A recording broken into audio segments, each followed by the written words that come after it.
In a worn-down apartment complex tucked into the heart of the city, a young black woman named Alana Monroe lived alone. Her apartment, small but tidy, carried the scent of lavender and old books, the only two comforts she had allowed herself in a life that had rarely given much in return. Alana, now 26, had spent her childhood cycling through foster homes, learning early that people came and went. That kindness was often temporary. That expectations led to heartbreak. She worked long hours as a junior accountant at a downtown firm, eyes always on the spreadsheets, fingers tapping methodically at her keyboard. Her life was quiet, built on routine and self-reliance, a deliberate buffer between herself and the world that had disappointed her one too many times.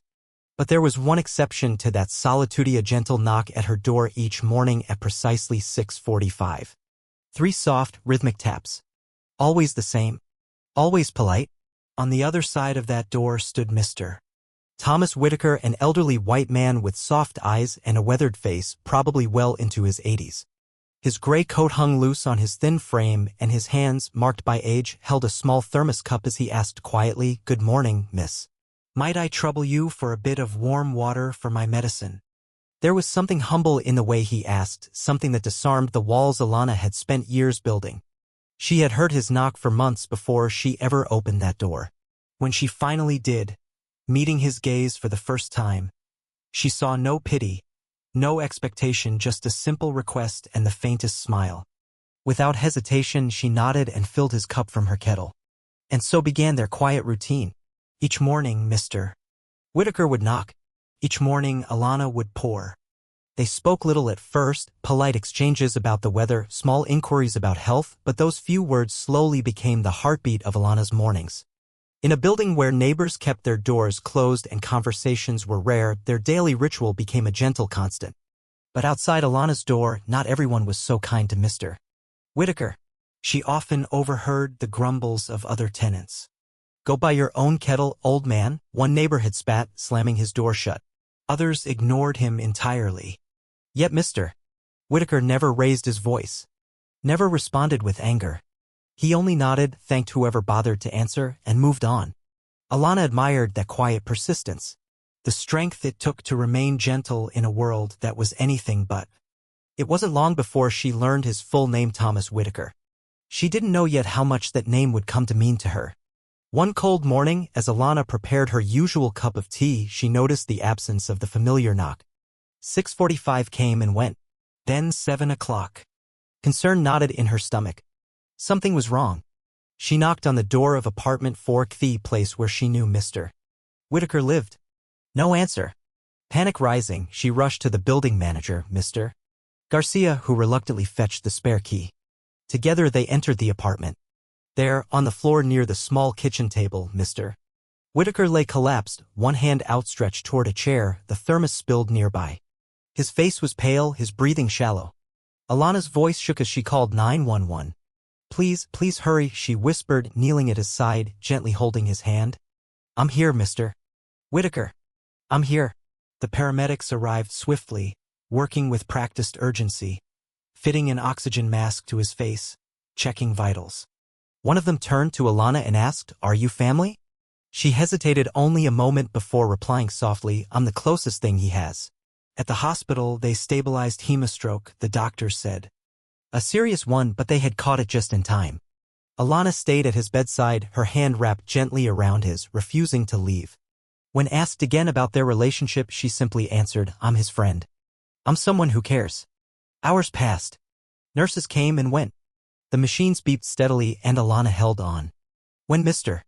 Whitaker finally opened his eyes, weak but aware, he turned toward her and whispered, "You stayed." "Of course I did," she replied, tears catching in her throat. Over the following days, Alana visited every morning and every evening.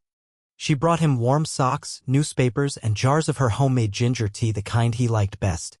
Their conversations deepened, stretching into long talks about philosophy, about life, about loss. Slowly, the stories of his past unraveled before her. Thomas Whitaker had once been a philosophy professor at Middleton University, teaching ethics and existential theory. He had never married. His partner, Elijah, a fellow professor, had died of cancer decades earlier. With no children and no remaining family, Mr. Whitaker had quietly faded into the background of city life, living alone, unnoticed. It's funny, he told her one evening, voice soft against the hum of the hospital machines. You spend your whole life teaching people to think, to ask questions, to seek meaning. And then one day you realize you've become invisible. Alana squeezed his hand, her voice steady. You're not invisible. Not to me. When he was well enough to be discharged, Alana refused to let him return to that apartment alone. She moved in with him temporarily, filling his space with warm plants by the window, the soft sound of her humming as she cooked, laughter where there had once been only silence. Their days found a rhythm. Morning tea. Walks down the hallway. Conversations about everything and nothing. One afternoon, Mr. Whitaker called her into the living room where he sat with a small wooden box in his lap. I have something for you, he said. Inside was a simple hairclip carved from dark wood into the shape of a crescent moon. I bought this for a student once, a brilliant young woman who never got the chance to finish her degree. She reminded me of you, stubborn, brilliant, kind. But I never got to give it to her. I think maybe it was meant for you all along.